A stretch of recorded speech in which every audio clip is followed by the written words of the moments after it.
Hey, and welcome to the PublishPress Podcast. I'm Steve Burge from PublishPress, and we make publishing plugins for WordPress. I'm Dan Knaus from Multidots, an enterprise WordPress agency that works with media publishers and really all kinds of publishers, people using WordPress at a large scale enterprise level. And we may use plugins like PublishPress to help them do their work. So we are talking with Carol Cavaleiro today. She works with IndieGraph, which is a WordPress-based publishing platform based in Canada. And they basically have a version of WordPress which is optimized for publishers.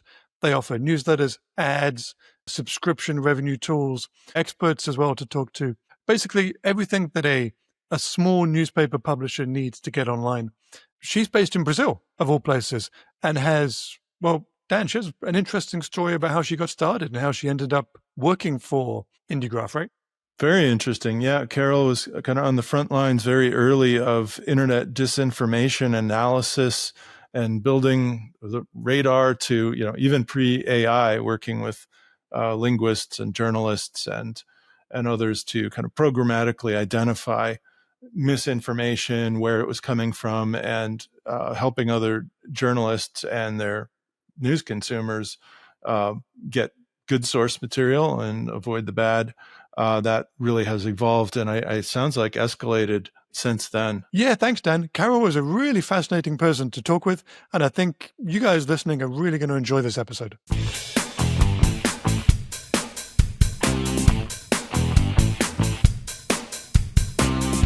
Hey, Carol, thank you so much for joining us on the PublishPress Podcast. Good to meet you. Nice meeting you too. Hey, do you mind introducing yourself? You work for IndieGraph, which is based up in Canada, but you live in Brazil, right? Yeah, exactly. So I'm based in Rio, the best city, in my opinion, in South America. Yeah. It's often very sunny, very beautiful. I am a product director at IndieGraph, which is a Canadian company. We deploy tech. So our publishers, our small publishers can reach sustainability using our own platform, using our tech tools. Before joining IndieGraph, before being a product director, I co-founded a fact-checking agency here in Brazil called AusFatos. And before that, I've worked in the biggest media outlets in Brazil. So my background is in graphic design. So I was as a graphic designer, and I've worked as an infographic designer in several media outlets in Brazil. So I think I can combine a lot of knowledge working with journalists, at the same time a lot of passion working with independent media. Yeah, I think that's Can you tell us the AusFatos story? Let's start with what it means. What's the English translation of AusFatos? Yeah, it would be something like to the facts. We founded AusFatos in 2015. Everything was pretty different back then. There wasn't any fact-checking agency here in Brazil. I think in US we had like political or PolitiFact. But in Brazil we had no fact-checking agency. And we were 3 people. So it was a journalist, a developer, and me, a designer. And when we co-founded AusFatos, the nature of work was kind of different. So the whole point was kind of uncover the truth behind this political claim. So we were fact-checking politicians, right? Like quotes from politicians. From 2015, we had an impeachment in 2016. After that, we had elections. And then after that, we have like a very big change on the social media landscape and how people interacted and how the misinformation started traveling across social media. 2015, looking back 10 years later, very much seems like an inflection point, a time when things changed. Do you think back 2015, WhatsApp didn't really exist. Tube didn't have anything like the cultural significance it has now. We hadn't really had any of those big online misinformation scandals. But a year later, 2016, right. 2015, when you started, was a turning point, right? Twitter, yes. Yeah, Twitter too. It was a really good timing. And again, that's when we start seeing people talk about fact checking here in Brazil. Like this become like a common thing. People knowing what fact checking is, recognizing the value of it. And I think as time passed, it only reinforced the need of the fact checking work. Right. So it never got better. It only got more challenging. It only got more work, more unexpected twists. And so how long did you end up running AusFatos for? What was the life story of that product? Yeah, so AusFatos still exists. So I was working part-time when we co-founded. I was working mostly as a designer because that's my background. But in 2019, I think it was 2019, just before COVID hit, I moved full-time to AusFatos to lead a massive project there. It was super cool. I really loved doing this project. It's called Radar AusFatos. So I was working as a designer, but also leading this multidisciplinary team of developers, data journalists, and linguists. And our purpose was to identify these misinformation patterns over social media, misinformation waves, how it was formed, how it was spread, how it bursted their bubble and reached people that were not their primary consumers of this piece of information. So people who are maybe not reading it with subtitles may miss that the name of this new product in English would be like Radar, RADAR. Yeah. So this is a kind of a searching, a seeking to understand. What is the exact phrase for kind of a radar? Basically, that's the word for it. A radar searching for misinformation online, looking for patterns, looking for trends, looking for sources, perhaps. Yeah, a monitoring tool, right?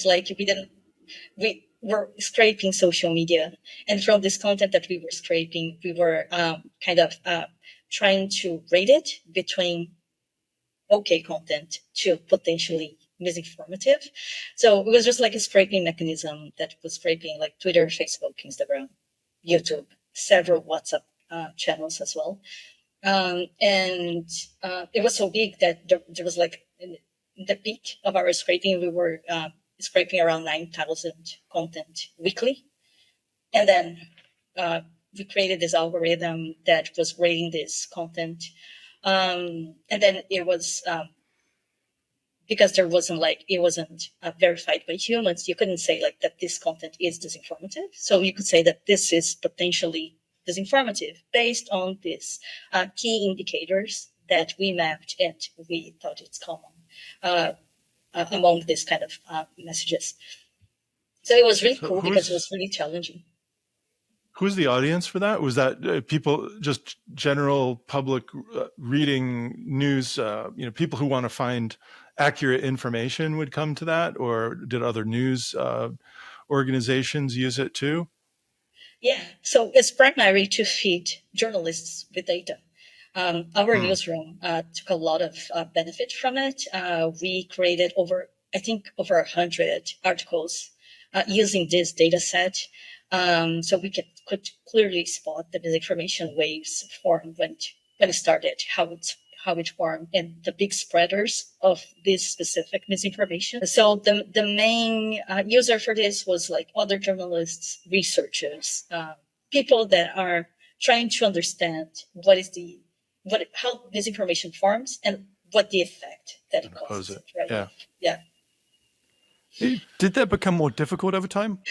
Well, it was very challenging at first because the landscape that we had in 2019, right? Because at the end of 2019, we had elections. The biggest topic that we had in mind took over in 2020 was the city elections that will happen after. And then we were hit by the pandemic. This was the city elections in Rio? Yeah, it was Brazil. So it was it's a lot of work because it's a lot of cities. When we elect mayor, we also elect, I think, parts of the Congress as well. So we have like this, it's a big election. But it's, how do I say this? It's harder to identify the themes that you want to cover because it's decentralized. So basically each city center has its own topic in mind. Usually you go from health, education, security, but in some areas there are some topics that are more that gain more attention over time. So that by itself was really challenging. But when COVID hit, then we had to pivot, right? Like there is no way for us to cover elections. There's no point of that anymore because we were handling with a very unexpected, uncertain new topic that is now COVID. And it was very challenging because a lot of people asked me this when we were building Hadar, did you use AI? How could I use AI? COVID was such a new thing. There wasn't enough data points for us to feed anything, for us to train anything. Mm-hmm. So it was basically starting from the beginning, trying to understand what misinformation related to the pandemic is actually, and starting mapping those points out. So yeah, it was very challenging because we had to pivot. We have to, and start from scratch. We start without any data set. Like AusFatos, since it started in 2015, we used to have a lot of articles about previous elections, right? So that would be our starting point before. But with COVID, we had nothing. So we had to monitor and have to build this data set as things were happening. And it was definitely very interesting. I learned a lot from it.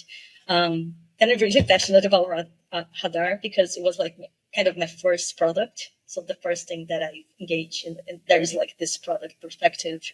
And there was a clear objective, a clear beginning, a clear ending as well. Yeah. With the ending, was it related to some of the social media companies becoming less willing to share their data to give access to researchers? Yeah. So during the pandemic, I thought we were able to see that a lot of these social media platforms were kind of engaging with the data. So it was okay to just feed us data, right? They kind of wanted that because there was this whole perception, this global issue that people need this data to study. People needed to fight misinformation because it became a public health crisis. After COVID and I think things dramatically changed as well, right? I think in 2023 or 2024, maybe, Meta killed CrowdTangle. Yeah. That was August this very popular tool. 2023. Yeah. In Australia and Canada, I think, and maybe others were affected. For Canada, it was August 2023. The federal government had the Online News Act where they were, and I believe Australia had a similar thing where they said if you're going to just take our country's news media, you need to pay or work out a deal with them. And instead, Meta said, no news from Canada, no news from Australia, or whoever else was in a similar situation, right? But I think they used it as a trigger because these programs ended across, it ended in Brazil as well. Not only CrowdTangle, but any funding that they had around third-party fact-checkings. So they just decided to kill everything. So we lost all data access, and then we lost also funding, right? Because we used to have a lot of we were part of this program called third-party fact-checking. And then Twitter became X and also cut all of our access. So I think right there shows clearly that a willingness of this big tech to support, to provide resources, to provide data, to provide researchers, materials, and then taking all that back after the COVID ended. if it ever ended. But it's hard for me to say like when COVID ended as well, because I think everything became so different after that, right? So how did you make the leap from being the lead of a fact-check organization in Brazil to working for a WordPress-based publishing platform in Canada? What was the spark that led you to make that change? Yeah, so with Radar, it was my first product. And I realized that's what I really like doing. Like, I really like learning new things. I really like new challenges, but I really like working with people with different backgrounds as well. So with Radar, I used to work with journalists, but also developers, but also linguists, which is very not common for any newsrooms. And then I did this course that is from NPA, News Product Alliance. And then I understood that what I was doing was product. And basically I decided I want to build more products. And that's how I knew IndieGraph. And I thought like IndieGraph was very special right from the beginning, like right when I first read about them, because their whole goal, their whole objective is just like making news more democratic, right? And I truly believe in that. Like, I do feel that that we make democracy stronger as we have more voices out there. And in Brazil, of course, having the knowledge that I have, knowing that we live in a very deep news desert, I think half of the cities in Brazil, they don't have any particular newsroom covering anything that happens there. Ouch. So it's pretty dramatic. It's like, and I know that US and Canada has also news deserts, but it's a very different number, right? And I truly believe in that. So when I saw this spot open, I was like, well, I think at IndieGraph, I can combine all my skills and can create something cool and something that I really believe. So you're basically building a product at IndieGraph that combines the WordPress platform, the WordPress core, plus also some revenue tools to allow I believe, your customers to bring in money from readers. And advertising. Yeah. Plus advertising platform as well. Plus, I think that you have some experts. Basically, you're trying to package a lot of things that publishers need to succeed, right? Yeah, exactly. So IndieGraph is pretty new. IndieGraph was founded in 2020 by Erin Miller and Caitlin Havlack. They're sisters. They used to work at Discourse. And the whole thing around the Discourse is that it is community funded and it really broke even. So they achieved sustainability. And they decided that it was important to share their learnings with more publishers, right? Like share what they learned when working at the Discourse. So they founded IndieGraph in 2020. It started as a tech company. It is still a tech company. The goal is democratizing the tech tools across all of our publishers. And my particular goal is to make sure that these products are so easy that anybody can use it, right? So we just don't want tech-savvy journalists. We want anybody to find it easy to use. Yeah. How do you make that flexible for very different environments, like you've mentioned with Brazil, where there might be a lower literacy and everyone's got phones, but they're not a laptop that would be less common. Maybe the connection, the speed is different in different places. How do you accommodate those kind of differences that maybe would be very different from an IndieGraph consumer in North America versus South America? I think we definitely have a lot of room for improvement as we are joining Latin America. But I think we started in a really good shape already. So the reason why we use WordPress, for instance, we use WordPress because it is so popular, right? Like a lot of people had a WordPress website before. They already know it. Yeah. They already know, they are familiar. They know how to use blocks. They know how to create a new post. At the same time, this can also be a problem because it's so flexible to a point that you can add tens of thousands of plugins and then you break your website, it turns out to be like really slow, etc. So we took like a very standardized approach to that. So yeah, we are taking advantage of how flexible WordPress is, on how popular it is, but then we are making it more user friendly. So we are packing it in a way that we know it will be easy for our publishers to learn how to navigate on it, and also connecting all of our platforms together so they have one unique environment where they can do everything that they need to do on their daily activities. So over our websites today, you log into our CMS, you can serve ads because we created this plugin that connects to our ad serving platform. You can configure your revenue options, like a donation page, for instance. You can easily configure that from the same backend that you would create a new post, for instance. And you can also prepare and send emails to your subscribers, for instance. So it's taking advantage of this flexibility, but also knowing that we need a standardized approach, right? You need to make it more, you need to make it easier for people to learn it, like it was intuitive, like so easy to learn that if you play around for half an hour, you got it. Like you know where things live. But of course, providing only tech tools is not enough. So we also have an amazing support. If you have any issues about anything, honestly, you can always reach out to us. And we have like a very responsive support. And then we do like this coachings. We do these, we call it expert services, the expert offer that we have.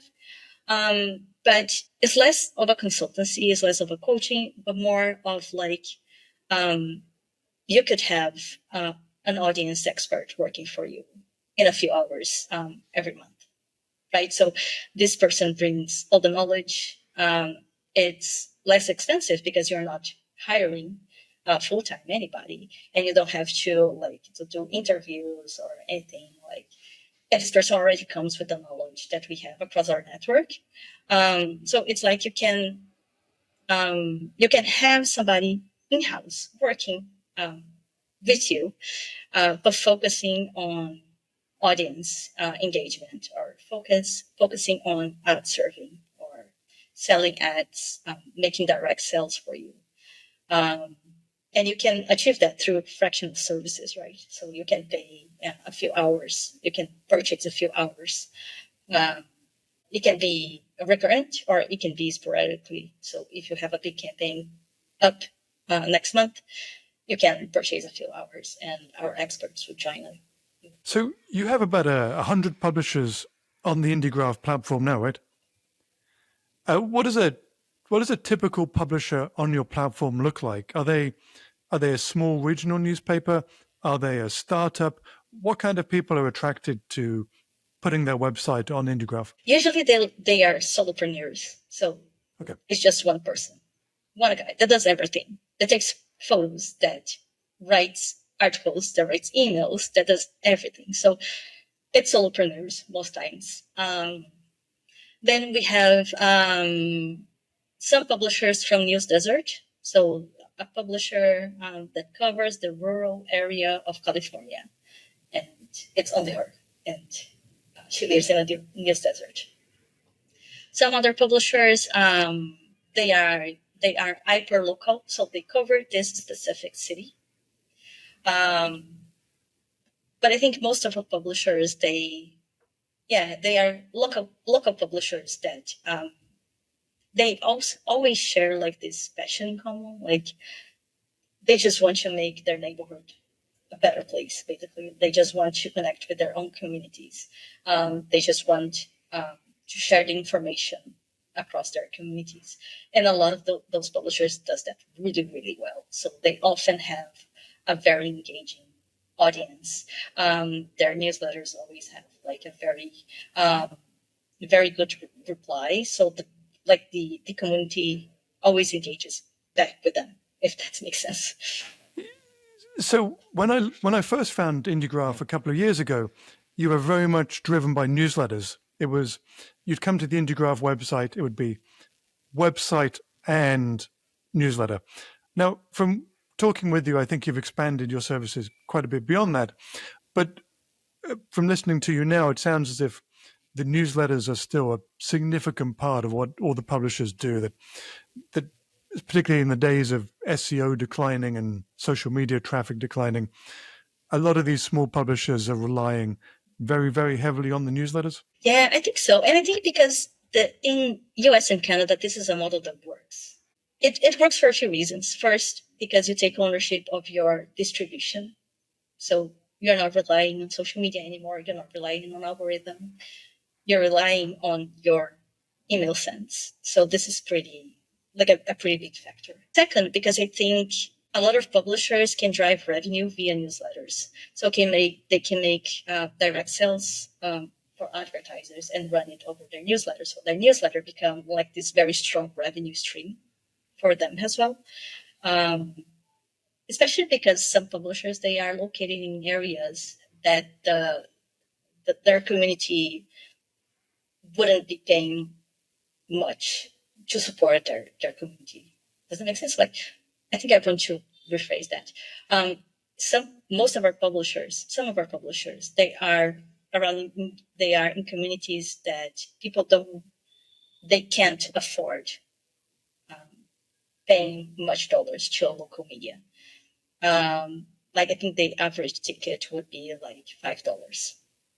So for you to have a revenue that actually make it sustainable, you will need like, I don't know, 1 million supporters. So a good way for you to monetize your traffic, to monetize your website is through direct ad sales.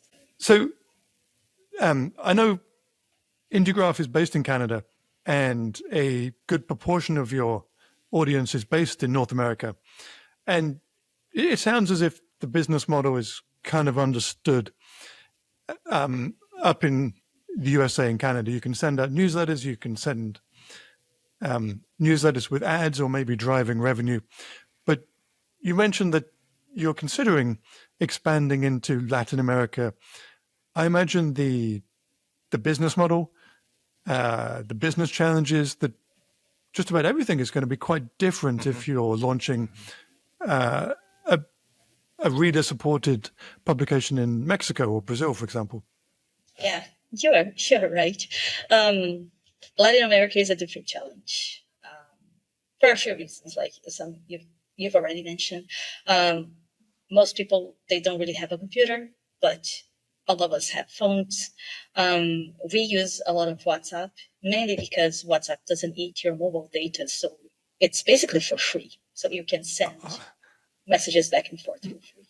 Oh, is WhatsApp excluded from mobile data charges in quite a few countries? Yeah, especially in Latin America. In Brazil for sure, in Argentina for sure, I think in Mexico as well.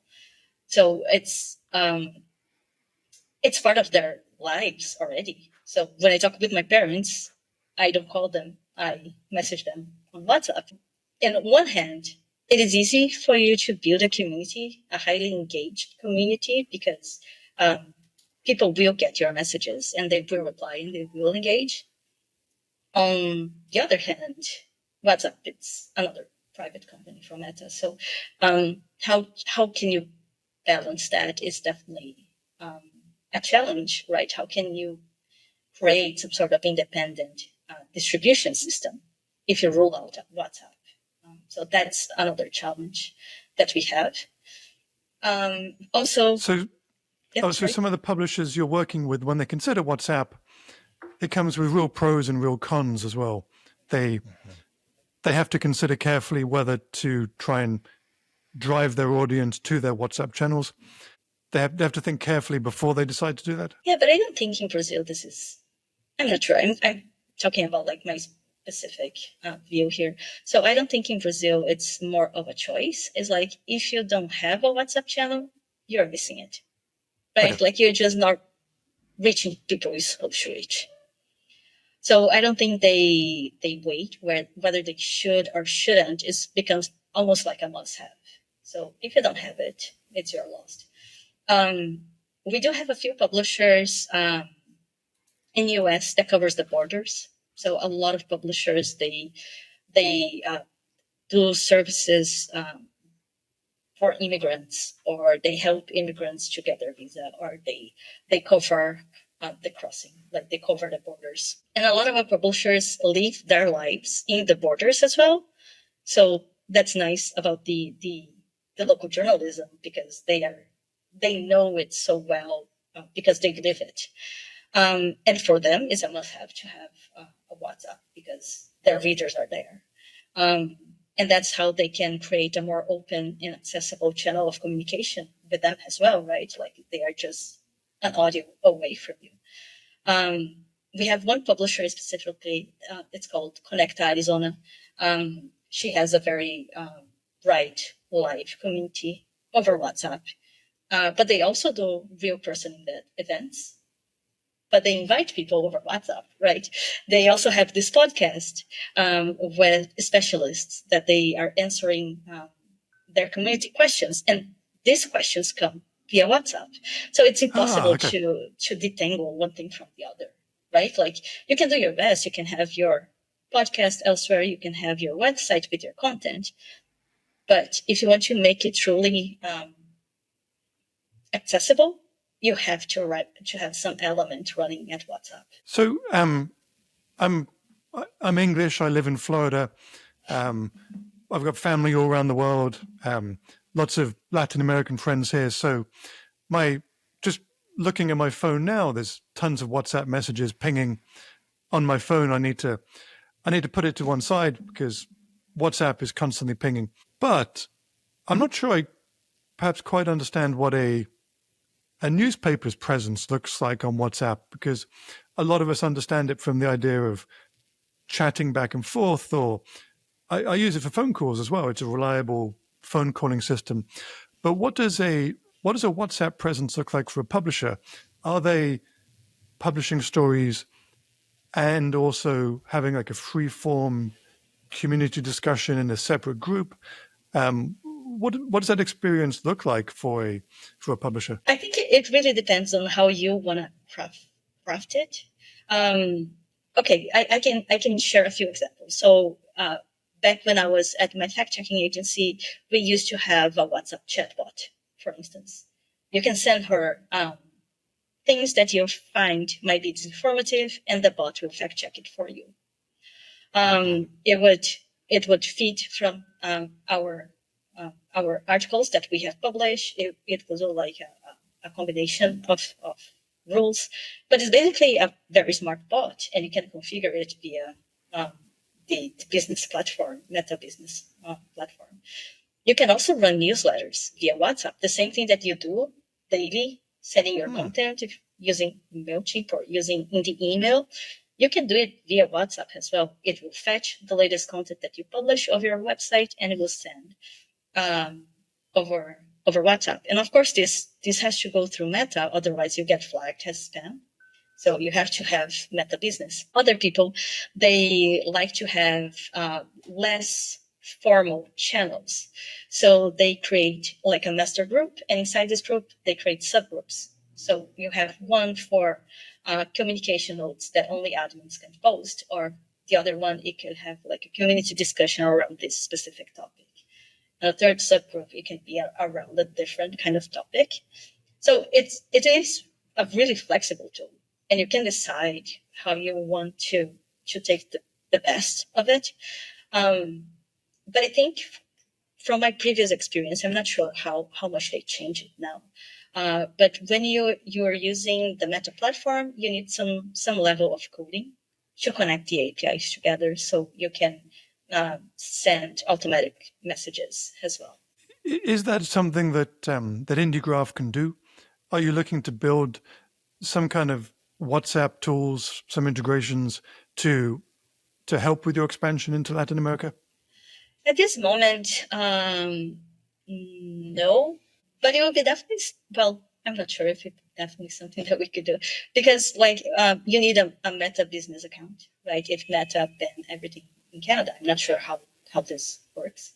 But in my previous organization, you had an account that connects all of your Meta products. So your Instagram, your Facebook, and WhatsApp, they're all connected. The same. So you manage everything together in the same source, basically. But what I know for sure is that we definitely need to step up our game around things that goes beyond text, for sure. For sure. You can still have a website full of content. You can still have that. But what most of our publishers have, for instance, is this text to audio converter, because their readers will listen to your article instead of reading it, even though they know how to access your website. So the more that we can expand beyond text, like with short videos around social media, the better is for these local communities, I think, especially in Latin America.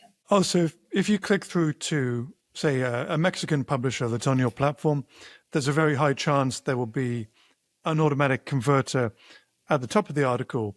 You can press play, you can read the article or have it read to you. Yeah, and likely they will also have a big YouTube channel, and likely they will have some sort of support channel on WhatsApp, either to receive questions or an automatic bot or some sort of like automatic messaging.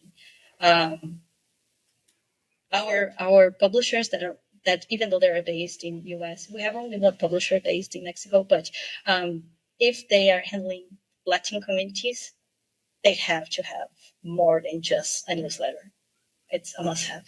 Also, the future of your platform is going to be allowing your publishers to grow in different directions. It could be podcasts, it could be a YouTube channel, it could be WhatsApp. A lot of that may depend on the country they're in.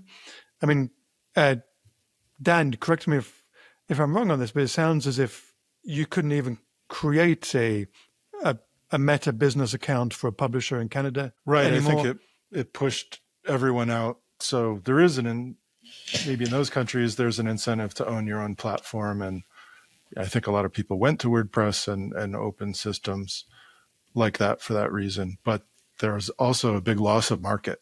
Like they've lost those channels. So the Canadian publishers are just a little poorer, just have a slightly smaller audience now, and that's a real that hole won't concern.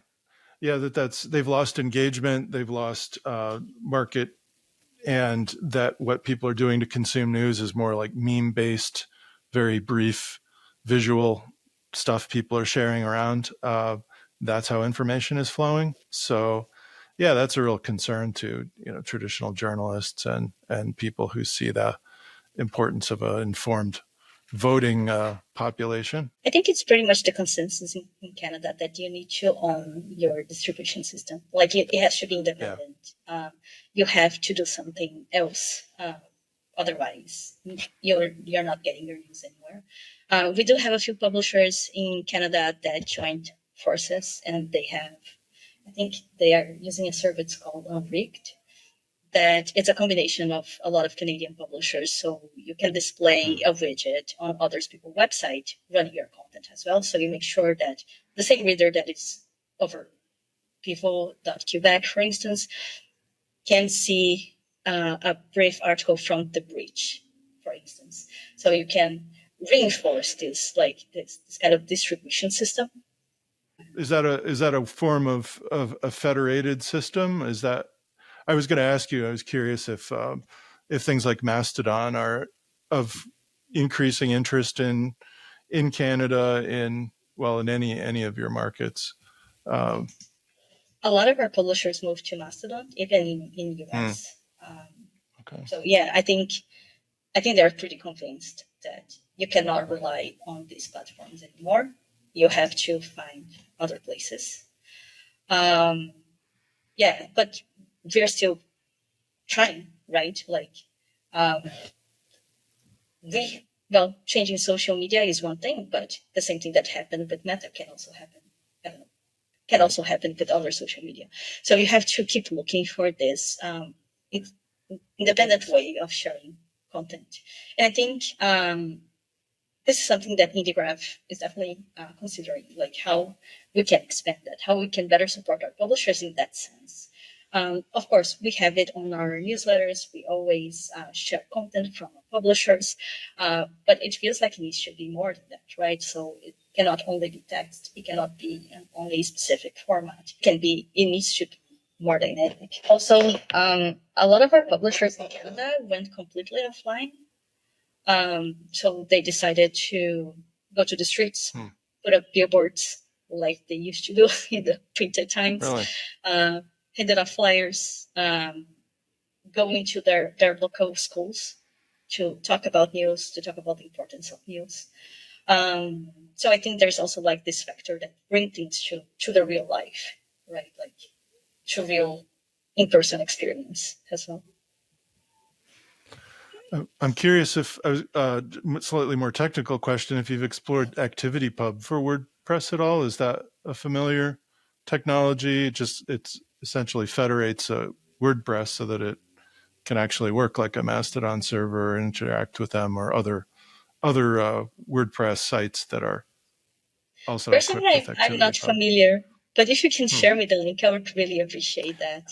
Yeah, I'd love to. I hope I can convince some of you to your colleagues to come to WordCamp Canada in Ottawa in October. We are having Dave Weiner, who created the RSS spec protocol for RSS feeds way back in the 90s. He's one of our keynotes, and I think we'll also get Evan Prodromou, who's in Montreal, who's written the ActivityPub implementation for WordPress that it has. And though that's a promising technology for a distribution system by saying my WordPress, my Mastodon server, they all use this ActivityPub standard. We're in league with these other sites, these other publishers, and we want to be able to share information, comment, even publish together, share audience, and control that whole network. Please send all the information my way. Yeah, we should chat publishers afterwards. Definitely. Carol, you are the product director for Indiegraph, and you've got all these options we've talked about. You got WhatsApp, you have Mastodon, ActivityPub, you have newsletter tools, revenue tools, lots of opportunities. What are you focused on right now at IndieGraph? What are the problems you're really thinking about, the problems you're trying to solve? Good question. So currently, I'm focusing on enhancing our connection, our internal tools connections. So enhancing how our ad serving connects with our email, how our email connects with our website. Enhance it to be more feature rich, but also to be easier and save more time for our publishers since they are all solopreneurs. So the more time that we save for them, the better. So that's my current focus for today. Besides that, usually, as we are talking about Latin America, there is like an element that we haven't talked about it yet, but it's how to make sure that our servers are secured, that no one will ever remove any content if they feel threatened or something. And these are considerations that I think we should have before entering Latin America. Mainly because the founders, they are Canadians, right? So the way that things work in Canada may not be the same that they work elsewhere. So I think there's also we are searching for this knowledge. We are trying to learn from it. How can we make our servers more reliable? How can we make our website, email platform, everything more secure to avoid hacks, to avoid DDoS attacks, to avoid government bans, for instance. And I think it's important for us to consider that as well. Yeah, I've saw a really good talk, I think about 12 months ago, from a hosting company that was supporting a WordPress site based out of the Philippines, which really became a real target for people that didn't want that site to be publishing.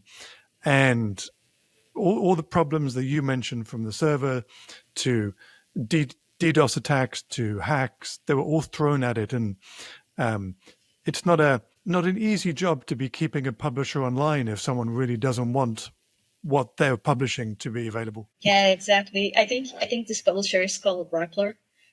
Yes, I remember I that love story. them. Yeah. Yeah, they're truly heroes. So, Carol, at the end of every episode, we ask our guest to think about really interesting publishers who they get excited about seeing. If a newsletter from them drops in their inbox, or they see a new article from this publisher who is doing great work, who are you who's on reading your today? blog roll Every who are you day, reading? or who's doing great work right now? I would like to recommend a few publishers that we have on our network because they are incredible. These are IndieGraph customers, right? Yeah. I would like to recommend The Breach. He's a Canadian publisher. It does a very brave coverage on party topics. Their website is beautiful. And they have like this eye for design, so everything is like super well crafted. They do videos, they do podcasts, they do long pieces, investigations. They do books, so they are amazing. Go check The Breach. Another one is Kansas City Defender. This publisher started recording videos on his own, basically. And now they have like this non-profit producing news producer. They offer lots of digital tools. They offer public services for Black people across Midwest.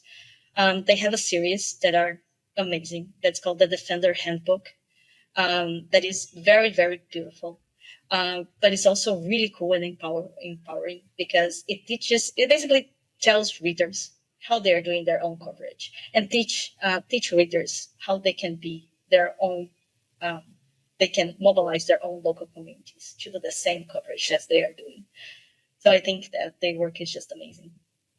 Also, we have a few publishers that are covering the borders. So I think it's important work because they are bringing like this national topic to a local solution, right? Like how their local communities are responding to this big national topic.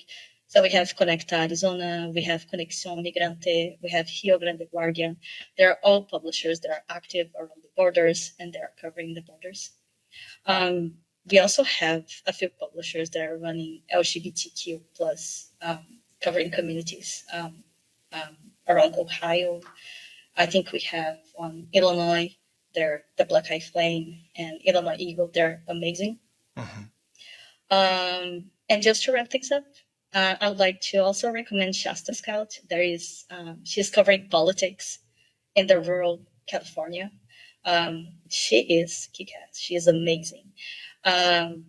She told me once that on her social media, she's like creating a window to the reporter's life, like it was a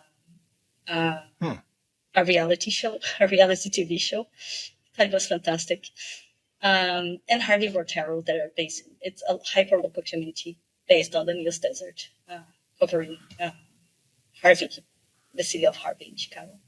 So Harvey World Herald, and then previously you were talking about Shasta Scout. Is that her name? Yeah. Like, that's a great brand. Yeah, that's the name of the publication. That's all by itself. Yeah, that's great. Okay. Yeah, Shasta Scout. But we have a lot of amazing publishers. So if you want to, please check it out. Check all them out at IndieGraph.com. They're all really amazing, and they all have like this passion of making their communities thrive. So it's really it's inspiring to see. Well, the one thing that seems to be common from all the episodes of our podcast is that the people who are working with publishers find it almost an endlessly interesting business to be in, because the people they meet, the publishers, it sounds as if these IndieGraph customers fit that bill as well. All sorts of fascinating people from across Canada and the US who are inspired enough by their community or what they're interested in to launch a publication, to work many, many hours to put in the effort to make their publication succeed. And you get to talk with them every day. Yeah. And it's nice how you always learn new things from them as well. Like you learn the specifics on their community and why they do things that way or not the other. So even though it's like it's a very big community, but it's also a very particular one because each publisher has like its own goal, has its own community. Learn different things from them and share the knowledge with us. So it's really amazing. Awesome. Well, thank you so much, Carol. I wish you all the best with Indiegraph and your expansion. Here's to your success over the next few years. Thank you. Thank you for having me.